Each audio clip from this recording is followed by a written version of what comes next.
Haleluya. Sekali lagi ambil catatan dalam Alkitab, jangan jemu-jemu mendengar firman Tuhan, karena firman itu kehidupan. Saya berikan judul, lawan arus untuk menang. Ya, lawan arus untuk menang.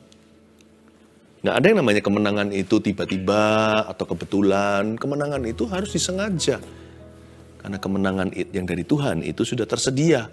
Karena itu mari kita berjalan di dalam firman agar kemenangan menjadi nyata. Dan untuk berjalan dalam firman memang ada harga yang dibayar. Yaitu melawan arus dunia dan arus dosa, termasuk melawan arus diri sendiri. Jadi bagi Anda yang lelah untuk kalah melulu, masa ngalahnya sama setan, maka inilah firman yang memerdekakan. Udah waktunya Anda menang, udah waktunya ngalami terobosan, waktunya berbuah-buah lebat. Amin. Kita baca Mazmur 119 ayat 57 sampai 64. Mazmur 119 ayat 57, bagianku ialah Tuhan, aku telah berjanji untuk berpegang pada firman-firman-Mu. Aku memohon belas kasihan-Mu dengan segenap hati. Kasihanilah aku sesuai dengan janji-Mu. Aku memikirkan jalan-jalan hidupku dan melangkahkan kakiku menuju peringatan-peringatan-Mu. Aku bersegera dan tidak berlambat-lambat untuk berpegang pada perintah-perintah-Mu. Tali-tali orang-orang fasik membelit aku, tetapi Taurat-Mu tidak kulupakan. Tengah malam aku bangun untuk bersyukur kepadamu. Atas hukum-hukum-Mu yang adil, aku bersekutu dengan semua orang yang takut kepadamu. Dan dengan orang-orang yang berpegang pada titah-titah-Mu. Bumi penuh dengan kasih setia-Mu ya Tuhan. Ajarkanlah ketetapan-ketetapan-Mu kepadaku.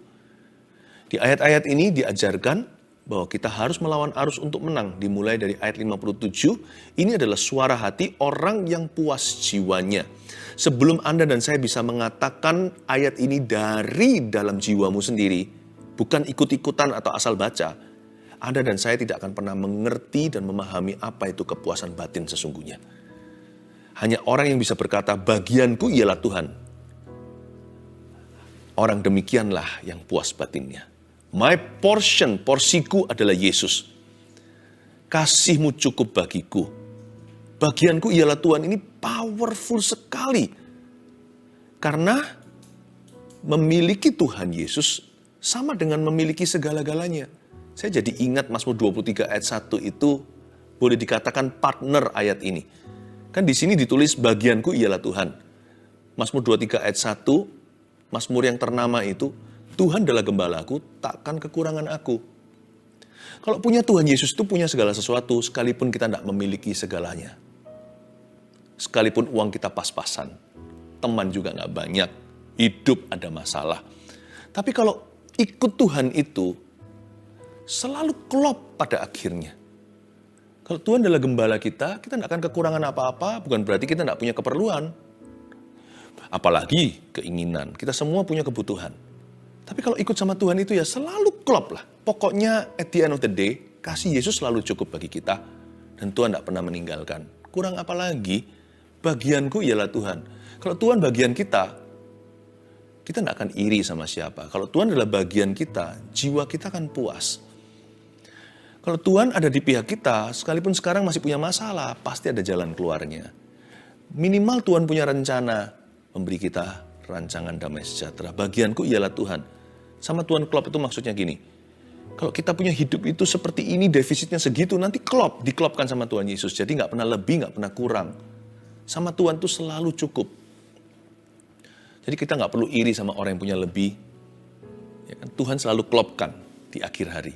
Kita yang rasanya tidak punya apa-apa, selalu ada sesuatu yang disyukuri.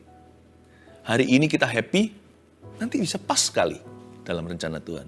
Besok kita sedih, juga pas juga. Entah gimana caranya, kekuatan Tuhan menopang kita. Selalu ada jalan, selalu ada pertolongan, selalu ada kasih karunia, selalu baru setiap pagi kasih setia Tuhan. Bagianku ialah Tuhan. Udah yang beres gitu hatinya sama Tuhan Yesus. Sebelum lawan arus, bereskan hati dulu. Pastikan di dalam jiwamu, kau tahu bahwa Yesus cukup bagiku. Bagianku ialah Tuhan. Aku telah berjanji untuk berpegang pada firman-firman-Mu. Lalu di ayat 58 bunyinya begini. Aku memohon belas kasihan-Mu dengan segenap hati. Kasihanilah aku sesuai dengan janjimu. Loh, ayat 57 tadi kan dia so pasti sekali. Ya kan? Dia berkata, bagianku ialah Tuhan. Aku telah berjanji. Aku punya komitmen ini untuk berpegang pada firman-firman-Mu. Bukan hanya firman, tapi firman-firman majemuk sekalian. Terus-menerus komitmenku tidak goyah. Wow, mantap sekali ya imannya. Ayat 57 itu seperti absolut begitu. Tapi kenapa ayat 58 terkesan ragu? Apakah si pemazmur ini pelin-pelan? Jangan-jangan dia double personality seperti orang yang bipolar atau orang yang sakit jiwa. Enggak. Ini semua tulisan adalah ayat dihembusi Roh Kudus.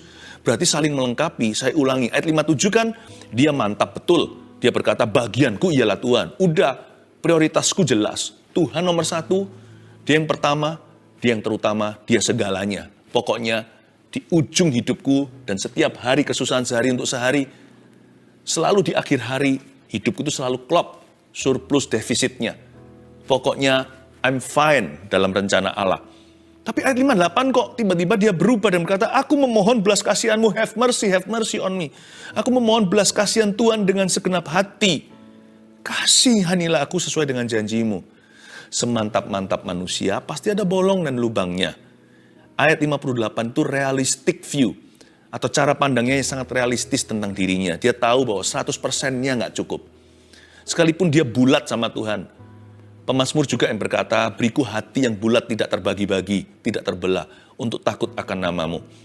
Sekalipun dia punya komitmen 100% sama Tuhan, sebagai manusia loh, mana mungkin kita sempurna. Dia berkata, Tuhan, aku memohon belas kasihan. Belas kasihan-Mu dengan segenap hati. Itu adalah seruan orang yang honest and humble. Di sini dibutuhkan honesty and humility. Dibutuhkan suatu kejujuran sama diri sendiri. Sesempurna-sempurna aku, pasti ada titik lemahnya. Pasti ada area-area yang aku belum menang. Tuhan, tolong ya, sabar sama saya.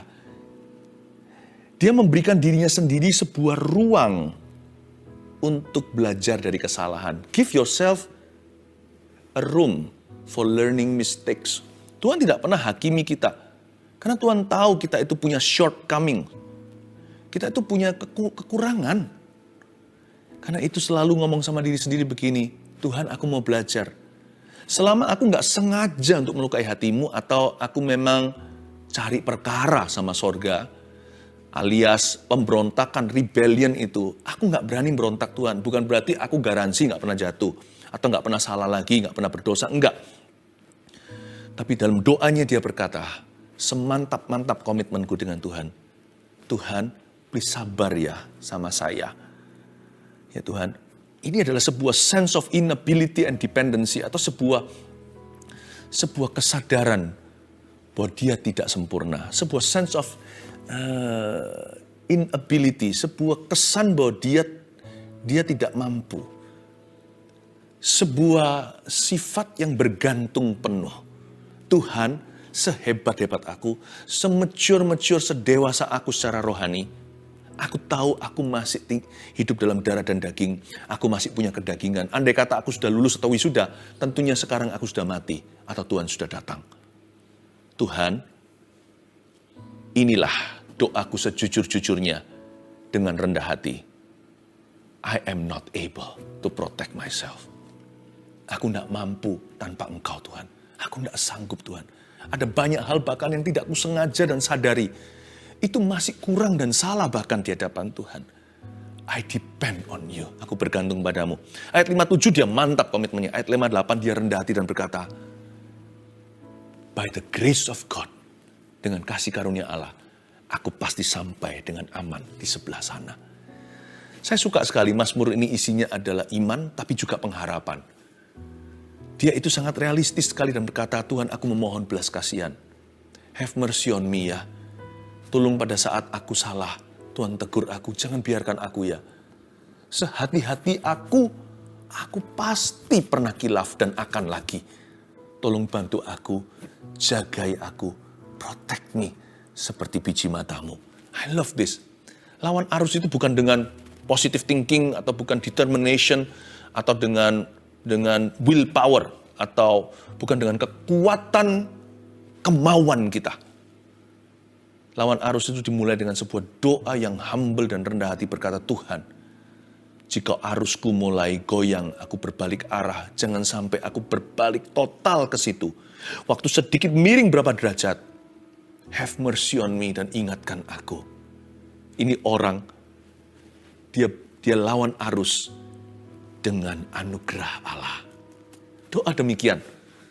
Tiap pagi saya selalu doa untuk keluarga saya. Saya punya anak juga tahu bahwa anak saya juga pasti prone to making mistakes, pasti akan cenderung membuat suatu kesalahan. Namanya anak-anak muda, anak-anak kecil, saya selalu doa, Tuhan, jangan tinggalkan anakku. Kalau sampai ada yang salah, ya Tuhan, Tuhan Yesus yang ingatkan. Dicambuk gak apa-apa, tapi jangan ditinggalkan. Lawan arus itu dengan Yesus. Jangan berkata gini loh, I can, aku pasti bisa, aku pasti bisa. Orang begitu biasanya tanpa disadari dia angkuh, besok dia jatuh. Kalau memang mau berkata I can, seperti orang dunia selalu ajarkan, motivasi, motivator. Aku bisa, lanjutkan. Jangan setengah matang. I can do all things through Christ who gives me strength. Aku dapat, aku bisa. Aku bisa menanggung segala perkara atau segala sesuatu dalam Dia. Jangan lupa, dalam Dia loh ya, yang memberiku kekuatan. Ayat 59, aku memikirkan jalan-jalan hidupku dan melangkahkan kakiku menuju peringatan-peringatanmu. Ayat 59 ini aku memikirkan jalan-jalan hidupku berarti ada ruang untuk evaluasi dong. Harus. Jangan jalani aja visi. Visi itu nggak bisa maju kalau nggak ada evaluasi. Banyak orang sih punya mimpi, ambisi. Aku maunya begini. Tapi dia nggak pernah mau evaluasi, nggak pernah mau diberi masukan. Nggak pernah mau dikoreksi sama Tuhan. Jangankan sama Tuhan, sama orang aja nggak mau kok. Anehnya kalau Tuhan dia ngaku-ngaku pasti mau. Nggak mungkin. Kalau kita nggak bisa mengasihi yang kelihatan, mana bisa kita mengasihi yang nggak kelihatan. Kalau dikoreksi sama yang kelihatan aja kita tersinggung kok. Ngamuk, ngambek. Lalu tiba-tiba hilang. Hilang dari peredaran. Kita hengkang dari tempat itu. Entah apakah itu persahabatan, gereja bahkan. Oh, aku dikoreksi, ditegur. Bye-bye. Mana bisa Tuhan tegur Anda? Jangan ngaku-ngaku. Kita jangan ngaku-ngaku, yang gak kelihatan lebih mempan. Yang kelihatan aja gak mempan kok. Gimana? Yang kelihatan aja tersinggungan. Aku memikirkan jalan-jalan hidupku. Buka ruang untuk evaluasi. Lawan arus itu gak bisa begini terus. Terus kenceng, maju terus dan sempurna. Menerobos, nggak bisa. Ada waktunya kita goyang, ada waktunya kita berbalik arah, tapi nggak sampai total, asal kalau bisa dikoreksi hatinya. Asal mau dengar-dengaran dengan Tuhan dan manusia. Manusia yang tepat dan benar. Jangan dengarkan nasihat orang fasik, tapi nasihat orang benar. Nggak mungkin kita bisa sampai berbalik arah, kembali ke kehidupan lama.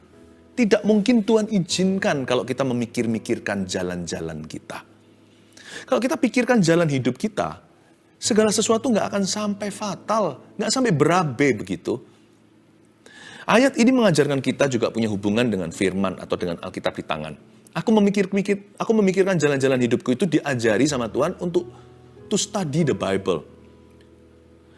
Because when you study the Bible, you're actually studying your life. Because your life is in the Bible. Waktu kita itu belajar Alkitab, kita itu sedang mempelajari hidup sendiri. Jangan ikut-ikut arus dunia. Kebanyakan manusia yang di dunia ini, hidupnya begini. Mereka hidup melupakan Allah. Mati binasa. Kasih suatu ruang untuk Anda pelajari hidup Anda. Tapi dari sisi Alkitab, dari sisi firman Tuhan. Coba observasi hidupmu dan bahkan evaluasi. Pelajari hidup sendiri. Dari apa kata firman, dari apa kata manusia atau apa kata dunia. Opini manusia tidak menambahkan apa-apa. Tapi opini Allah yang berguna dalam hidup Anda. Pastikan Anda ketika membaca Alkitab dengan sebuah kehausan, kelaparan, serta kerinduan untuk mengenal hidup sendiri. Jangan pelajari seperti orang Farisi, supaya dia jadi orang yang sok pinter dan sok tahu, bahkan sok rohani. Saya kalau baca Alkitab bukan untuk gurui orang lain. Saya baca Alkitab supaya Tuhan gurui saya. Kalau saya selidiki firman di dalam ini bukan supaya saya jadi ahli teologi ya. Saya nggak cari pengetahuan tapi pengenalan. Pengetahuan itu pasti akan bertambah. Kalau kita semakin baca kan semakin tahu ya kan. Studying the Bible is to study your life. Waktu kita mempelajari Alkitab, kita sedang mempelajari hidup sendiri. Give a serious thought about your ways. Berikan pikiran-pikiran serius tentang hidupmu sebelum terlambat sudah. Banyak orang salah itu bertahun-tahun kok bisa. Karena dia nggak pernah terbuka sama firman Allah. Cerminnya apa? Jangan-jangan sekelilingnya semuanya adalah orang yang yang bertepuk tangan dan berkata, baik sekali perbuatanmu, padahal di mata Tuhan jahat. Karena mungkin orang itu berpengaruh. Tapi Tuhan itu adalah cermin kita yang paling mulia. Tuhan gak mungkin berdusta. Alkitab pasti akan memberitahumu apa adanya. Give serious thoughts for your own life. Karena hidupmu berharga. Karena banyak orang itu ya, melalui hidup ini masuk ke kekekalan. Tidak pernah evaluasi. Jangan-jangan nanti ujungnya ketika ujian atau ulangan, ya kan, end semester atau semester akhir hidup kita itu, ketika di akhirat, jangan sampai nanti kita kecele di akhirnya. Kita terkejut ketika Tuhan berkata, enyahlah, aku tidak mengenal kamu, hai kamu yang berbuat jahat. Lalu kita syok setengah mati dan kita protes begini, bukankah aku melayani? Bukankah aku begini begitu banggakan jasanya? Bahkan mengusir setan demi namaku. Bukankah kau makan dan minum di tengah-tengah kami atau di kota kami? Jangan-jangan nanti ujungnya kita gigit jari. Karena dalam hidup ini, kita hanya berbuat, melakukan. Kita nggak pernah seperti Maria duduk diam dan mendengarkan hati Tuhan. Jangan sampai kita itu melalui hidup ini yang sementara sifatnya, masuk ke kekekalan, ujungnya nanti tidak seperti yang kita duga. Tapi kalau kita baca Alkitab, tidak ada kejutan. Karena segala sesuatu yang tidak terduga, Tuhan akan bicara. Karena firman Allah ini bisa memisahkan sumsum dan sendi. Firman Tuhan ini seperti pedang bermata dua. Oh, saya nggak nunggu nanti di akhirat. Saya di saat teduh aja. Tuhan shock terapi. Waktu saya saat teduh pribadi, saya buka firman, wow, saya dioperasi. Mending yang begini. Lebih baik Tuhan bicara sekarang daripada di akhirat. Lebih baik di akhirat tinggal pahala. Saya lebih suka dikoreksi Tuhan di sini.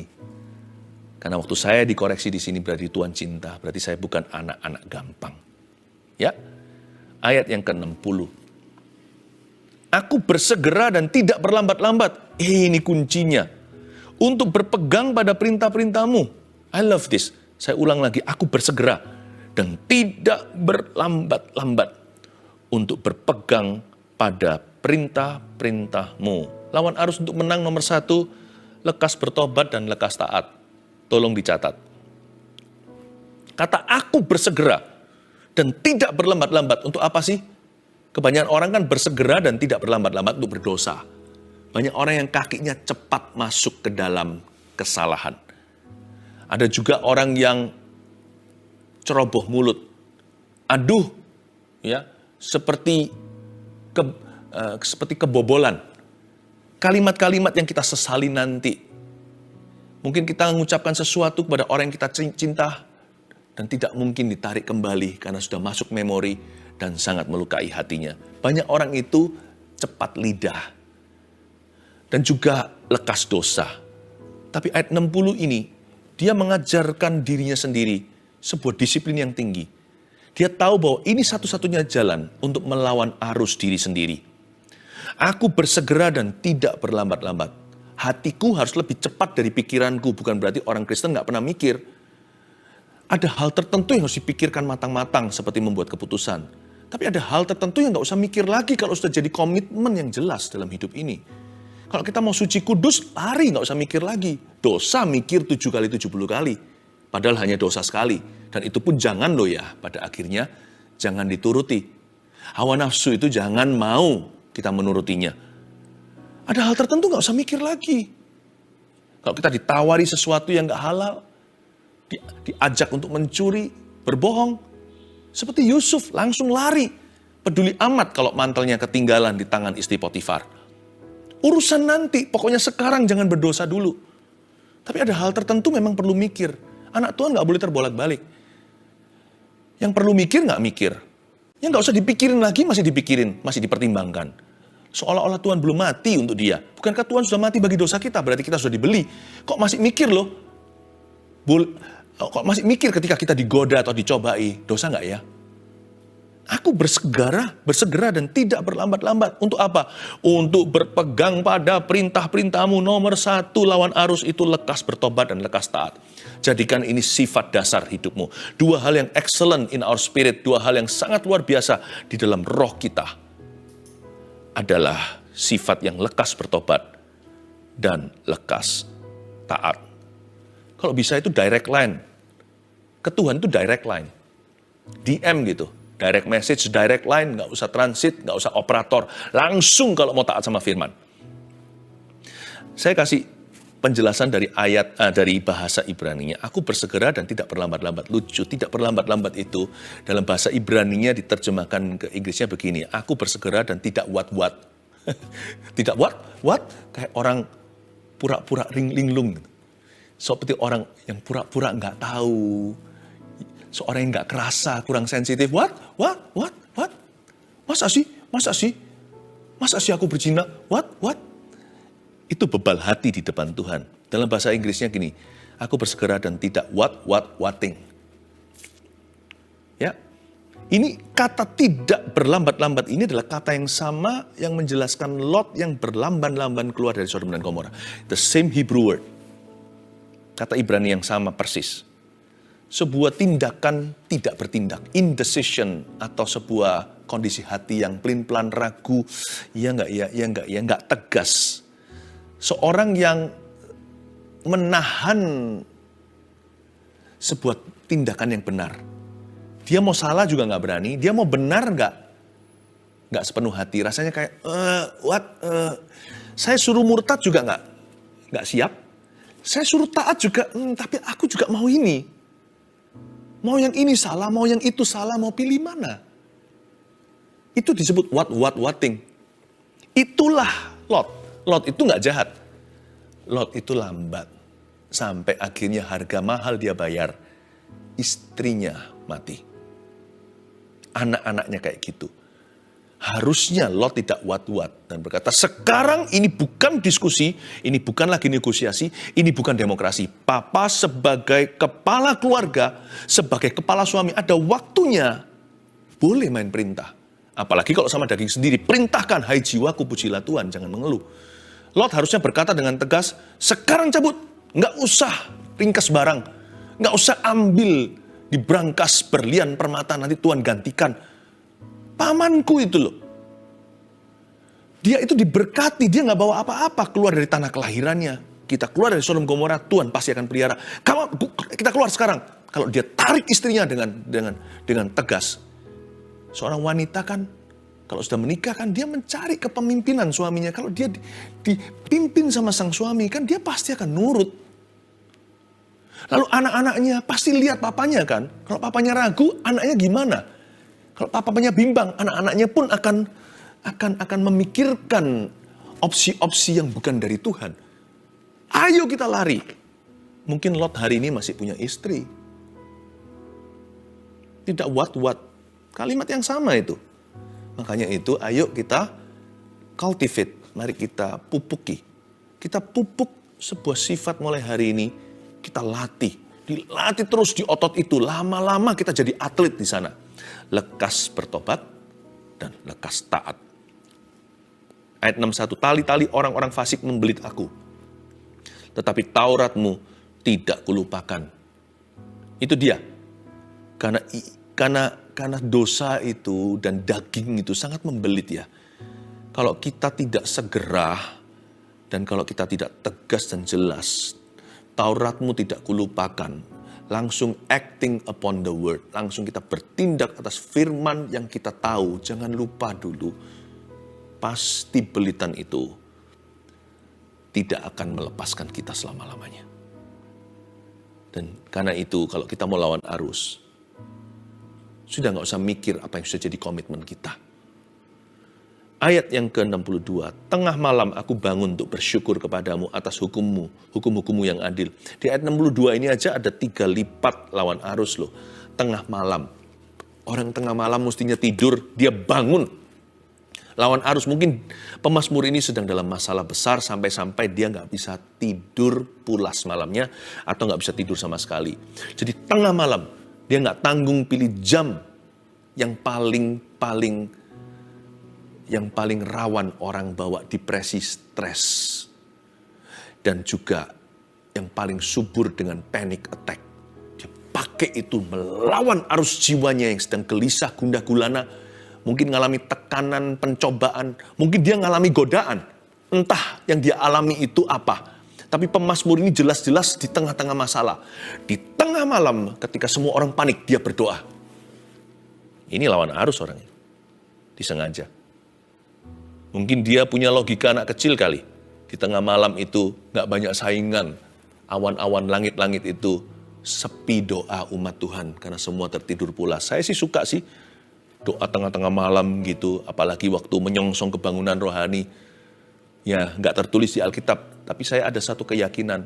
Ketika semua orang tertidur, saya bisa lebih konsentrasi. Selain itu, bukan berarti Tuhan itu kalau rush hour doa atau pas lagi jam-jamnya rame, orang-orang berdoa, favorit pagi ya kan, lalu Tuhan lebih susah mendengar, ya enggak. Tuhan itu maha tahu. Tapi saya ingin sekali berdoa di waktu yang lawan arus. Apalagi untuk kebangunan rohani atau sesuatu yang saya gumulkan dengan sepenuh hati. Tengah malam aku bangun, harusnya tidur dia bangun. Untuk bersyukur kepadamu. Bukan untuk gelisah. Dan juga bukan untuk mengeluh. Atas hukum-hukum-Mu yang adil. Ayat 63. Aku bersekutu dengan semua orang yang takut kepadamu. Dan dengan orang-orang yang berpegang pada titah-titah-Mu. I love this. Dia lawan arus. Ketika dia rasanya ingin menyendiri, malah dia bersekutu. Ini orang luar biasa. Aku bersekutu dengan semua orang yang takut kepadamu. Ya, yang kedua tulis ini. Lawan arus untuk menang adalah memilih pergaulan yang sehat. Justru ketika Anda ingin menjauhi pertemuan-pertemuan, malah justru merapatkan barisan. Justru mendekat. Aku bersekutu dengan semua orang yang takut kepadamu. Dalam kondisi dia sedang dirudung masalah, dia bukan cari orang yang bermasalah. Dia cari orang-orang yang punya solusinya. Kalau Anda sakit, ya pergi ke dokter. Ngapain sakit pergi ke pasien? Sama-sama bingung. Saya nggak ajak Anda untuk cari pendeta. Atau kita pilih-pilih orang. Enggak. Tapi persekutuan orang benar itu sendiri obat. When we are friends with those who are friends of God and His Word, we are a friend of God. Saya ulang lagi. Kalau kita itu berteman alias bersekutu dengan orang-orang yang adalah teman dan sekutu Allah dan teman dan sekutu firman, kita sedang berteman dengan Tuhan. Tahukah Anda? Union with them is union with God. Bersekutu dengan mereka itu bersekutu dengan Tuhan. Bukan berarti mereka Tuhan. Tapi 2-3 orang berkumpul, di situ ada aku. Itu bukan bicara tentang ibadah saja. Tapi itu bicara tentang pergaulan yang sehat. Carilah orang yang takut akan Tuhan. Jangan berdiri di jalan orang berdosa. Jangan duduk dengan para pencemooh. Mazmur 1. Bahkan saya tambahkan, jangan mendengar nasihat orang fasik. Jangan dengar nasihat mereka. Aku bersekutu dengan semua orang yang takut kepadamu. Sebab kenapa? Dan dengan orang-orang yang berpegang pada titah-titahmu. Karena pada orang-orang ini ada gambar dan rupa Allah. Anda juga punya gambar dan rupa Allah sih. Makanya besi menajamkan besi. Manusia Allah menajamkan manusia Allah. Saya melayani keluarga-keluarga sebagai hamba Tuhan kan dalam jemaat kami. Dan waktu saya melayani itu kadang-kadang lucu kalau saya di tengah-tengah keluarga besar gitu ya. Saya itu bisa mengagumi loh cara Tuhan itu bekerja. Mereka ini mungkin cousin, sepupu langsung, second cousin, atau omnya, tantenya. Pokoknya keluarga besar kumpul entah acara apa. Kalau saya lihat itu ya, sadar nggak mereka ya? Mereka semua itu mirip-mirip. Nggak sama sih, serupa namun nggak sama. Ada fitur-fitur keluarga itu. Entah rahangnya, entah matanya ada beberapa. Ada yang kulitnya. Kalau saya lihat itu mirip ya. Mirip ya. Kayak ada kemiripan. Harusnya mereka lebih sering bersatu. Karena pasti ada gunanya. Pasti sangat benefit sekali. Kadang-kadang kalau Tuhan, percaya nggak kalau Tuhan lihat, kalau malaikat memandangi kita, anak-anak Tuhan tuh ada fitur-fitur miripnya. Gimana tidak? Oh, kita semua pegang Alkitab yang sama loh. Kejadianmu, kejadianku, keluaranmu, keluaranku. Imamatmu itu, imamatku. Bahkan wahyumu, maksud saya bukan hanya kitab wahyu, pewahyuanmu itu pewahyuanku. Pewahyuanku hari ini menjadi pewahyuanmu. Mirip nih kita. Harusnya kita harus merapatkan diri, bukan menjauh ketika kita melawan arus, lawan dunia. Hanya kita basa-basi dengan anak-anak Tuhan orang Kristen itu menunjukkan bahwa kita nggak rohani. Karena itu saya dorong Anda untuk merapat. Gereja Mawar Sharon juga siap untuk merangkulmu. Kalau Anda belum berjemaat. Kalau Anda belum bergereja maksud saya. Kalau Anda masih anak Tuhan sih, tapi masih anak jalanan. Itu memang anak seseorang, tapi di jalanan nggak ada yang punya. Rumah juga nggak ada. Email aja, elektronik aja, ada mailnya. Address Anda apa?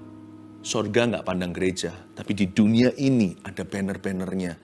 Tuhan taruh suku Ruben dekat Ruben, Tuhan taruh suku Yehuda. Supaya mereka nggak tersesat liar, tidak terhilang lagi. Kalau nggak gitu, nggak ada orang mengklaim Anda. Dan juga Anda nggak mengklaim siapa-siapa. Bukankah itu anak jalanan? Anda nggak ke gereja, juga nggak ada gereja yang tahu Anda nggak ke gereja. Nggak ada gereja yang merasa kehilangan anggotanya atau membernya. Karena semua orang berkata, you don't belong anywhere. Anda tidak punya rumah. Dan kalau Anda juga nggak klaim mana-mana, mana-mana juga nggak klaim Anda. Anda hilang juga nggak ada yang tahu. Jangan basa-basi kalau sama anak umat Tuhan. Carilah rumahmu. Saya bicara gini sebagai hati gembala universal dulu maksud saya. Saya bukan gembala pada gereja yang saya gembalakan saja, tapi saya merasa terbeban untuk menggembalakan semua domba Tuhan ini. Bukankah Yesus ketika melihat orang banyak, hatinya tergerak? Karena dia melihat mereka seperti domba tanpa gembala. I love you, my friends. I want you to feel welcome home. Saya ingin sekali Anda merasakan home sweet home. Bukan di sorga ya, suatu hari nanti. Here. Di hidup sekarang. Di bumi, di kotamu, di komunitasmu. Memilih pergaulan yang sehat. Jangan lari ke dugem. Jangan lari ke jalan yang sesat. Jangan cari teman-teman yang fun, tapi merugikan. Cari teman-teman yang membangunmu dalam Tuhan. Yang ketiga, terakhir, ayat 64. Bumi penuh dengan kasih setiamu ya Tuhan. Ajarkanlah ketetapan-ketetapanmu kepadaku. Orang ini positif ya. Ayat 64. Bumi penuh dengan kasih setiamu ya Tuhan. Berarti orang ini punya pengalaman dengan kasih setia. Kayaknya orang ini gara-gara persekutuannya. Dan gara-gara life choice atau pilihan hidupnya. Orang ini jadi positif. Padahal kalau kita lihat bumi penuh dengan dosa. Yang Anda lihat itu airnya setengah kosong atau setengah terisi. Bumi penuh dengan kasih setia Allah. Berarti orang ini hatinya pulih. Yang ketiga, sengaja jadi orang yang positif. Itu lawan arus. Orang ini tentunya bukan berarti orang yang lahir kemarin. Orang ini sudah makan asam garam. Ini orang sudah pernah kena masalah, sedang dirudung persoalan. Tapi ketika dia pegang teguh pada firman, ketika dia lekas bertobat, lekas taat, dia memilih pergaulan yang sehat, tiba-tiba world view, cara pandangnya akan hidup ini berubah positif. Dia berkata, bumi penuh dengan kemuliaan Allah. Dengan ini saya selesai. Saya pernah ditabrak orang. Ketika ditabrak, singkat cerita, lucu sekali. Ya nggak lucu untuk ketawa, tapi saya kadang-kadang garuk-garuk kepala. Zaman ini zaman yang luar biasa. Orang yang hutang sama kita itu yang lebih garang. Kalau diminta uangnya, dia bisa bark atau bisa menggonggong. Dan sekarang juga sama, yang nabrak itu yang garang. Mobil saya bukan saya yang setir, sopir saya itu tabrak orang, jelas-jelas dia yang salah. Ya kan? Lalu habis itu dia yang garang, marah-marah, tapi saya tenang. Saya bicara baik-baik dengan dia, saya beritahu sama dia begini. Lalu saya beritahu sama dia, Bapak, kebetulan orang itu orang asing di Indonesia. Saya berkata, Bapak, Sir, saya bilang, hari ini Anda beruntung, Anda nabrak mobil orang yang baik. Tapi dengan sikapmu seperti itu, tadi banting-banting pintu, kayak mau ngajak berantem gitu, padahal di negeri orang. Saya bilang sama dia, kalau dengan sifatmu gini, Anda bisa dikeroyok sekampung. Untungnya Anda menabrak seorang yang nice. Saya bukan memuji diri. Saya ingatkan dia di luar banyak orang jahat. Lalu kalimatnya dia itu loh, yang membuat saya sadar firman ini. Nobody is nice. Everyone is not nice. Dia bilang. Saya protes. But I'm nice. Saya bilang gitu. Mungkin kita dari dua dunia yang berbeda. Orang ini bukan kenal Tuhan, tentunya sumpah serapah sih. Yang salah malah yang sumpahi kami. Saya tenangkan supir, lalu saya tenangkan dia. Lalu kita atur gimana mengatur kerugiannya. Saya tidak tuntut dia. Gak apa-apa masing-masing dengan kerusakannya. Mobil saya yang rengsek, mobil saya yang rusak. Tapi saya beritahu sama dia, sudah gak apa-apa, saya gak nuntut kamu, saya bisa urusi sendiri karena ada asuransi. Lalu saya bilang sama dia, untung kamu tabrak orang yang nice. Lalu dia berkata, enggak, di dunia ini tidak ada orang yang nice. Saya bilang, I am nice. Dia gak tahu sih, dia gak tahu keluarga saat teduh, orang-orang yang nice sekali. Orang ini tidak punya pengalaman mersis. Di luar sana pengalamannya bukan kasih karunia. Saya bukan berarti orang yang lugu baru lahir kemarin. Apakah saya tidak pernah disalahi orang, ditipu orang, difitnah? Oh, makanan sehari-hari. Ditipu enggak sih? Saya nggak bodoh. Tapi perbedaannya adalah I'm positive by choice. Saya positif dengan pilihan. Bedanya di sini, saya positif. Are you ready? Dengan persekutuan. Saya bersama dengan orang yang tidak sempurna di gereja, tapi kami belajar mengasihi dan disempurnakan oleh Tuhan. Perbedaan orang yang tidak kenal Tuhan dengan yang mengenalnya. Saya sengaja jadi orang yang positif. World view, cara pandang saya berbeda. Lawan arus dengan dunia begitu, saya kasihan sama dia. Tapi saya bangga hari ini persekutuan kita. Persekutuan yang diberkati secara positif oleh Tuhan. 1, 2, 3, lekas bertobat dan lekas taat. 2, memilih pergaulan yang sehat. 3, sengaja jadi orang yang positif. Mari kita lawan arus untuk menang. Camkan 3 hal ini ya. Jangan lepaskan. Mulai hari ini, kita semua pasti akan mengalami kemenangan dari Tuhan Yesus Kristus. Praise the Lord.